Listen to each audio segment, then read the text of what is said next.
batiin nyo eh. Batiin muna natin to mga kababayan. Happy birthday sa kapatid ni Nanay Bernadette Lingad Makaspap, si Kuya Lito Lingad. Happy birthday, Kuya Lito. Ano bang handa ni Kuya Lito Lingad ngayong araw na ito? Ilang taon na ba? From Nanay Bernadette Lito Lingad. Happy birthday po, Kalito. Happy birthday! Maligayang karawan kay Yeth Villanueva Benaventura ng Bayanan, Muntinlupa. Maraming salamat. Happy birthday, Yeth Villanueva. Happy birthday! Ganon din, happy 7th birthday, batang-bata pa, si Yan Bisaya. Yan, happy birthday ha. 7 years old today. From Lola Shenaida Buenaflor. Happy birthday! Sino bang kasabay nyo nagdiriwa ng karawan ngayong araw na ito? Sa ating lipunan, mga kababayan, Jody Santa Maria. It's her birthday today. Happy birthday! June 16, 1982. Judy Santa Maria, magaling na aktres. Sino pa ba nagdiriwa ng kaarawan, mga kababayan? Filipino artist Ramon Obusan. June 16, 1938. Happy birthday! Magaling ho to, mga kababayan. Sa sayawan eh. Choreographer, dancer, stage designer, and artistic director, mga kababayan.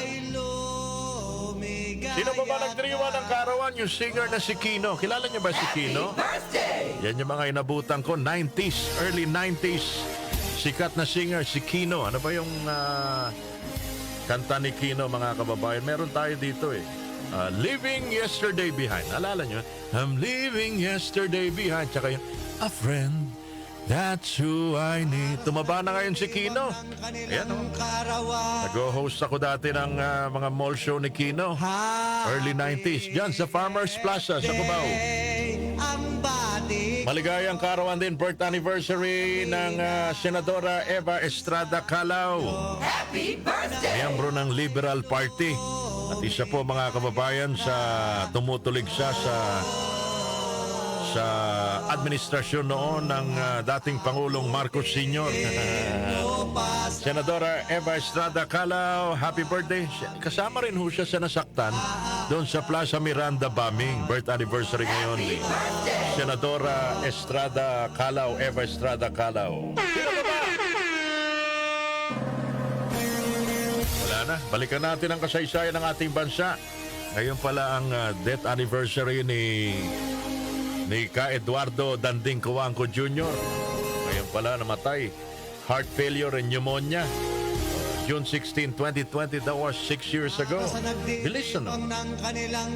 June 16, 1911, the De La Salle brothers opened in Paco, Manila, the first La Salle school in the country.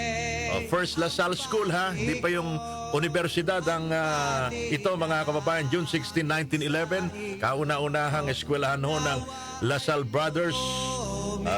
Binuksan sa Paco, Maynila. 1975 ata naging universidad ang La Salle, kung di ako nagkakamali. June 16, 1980, the Commission on Filipinos Overseas was established. Maligayang kaarawan din, birth anniversary ni Ultimate Warrior, yung wrestler. Pinanganak ngayong araw na ito, 1959, Ultimate Warrior. Yung mga wrestler na inabutan namin, mga kababayan. Birth anniversary din ng rapper. Rapper, 1971, mga kababayan. Pinanganak, Tupac Shakur. Yung pangalan niya, Tupac. Kaso, away-away ng mga rapper, mga kababayan. Nagbarilan sila. Yung patay si Tupac. Birthday ngayon, mga kababayan, 73 years old. Ang umawit po ng I Just Wanna Stop, Hurts to Be in Love. At saka, Living Inside Myself. Gino Vanelli, the Canadian pop, jazz, folk, soul, and soft rock singer, songwriter Gino Vanelli. Hurts to Be in Love. Sige, happy birthday po sa lahat, mga kababayan na nagdiriwa ng kaarawan today.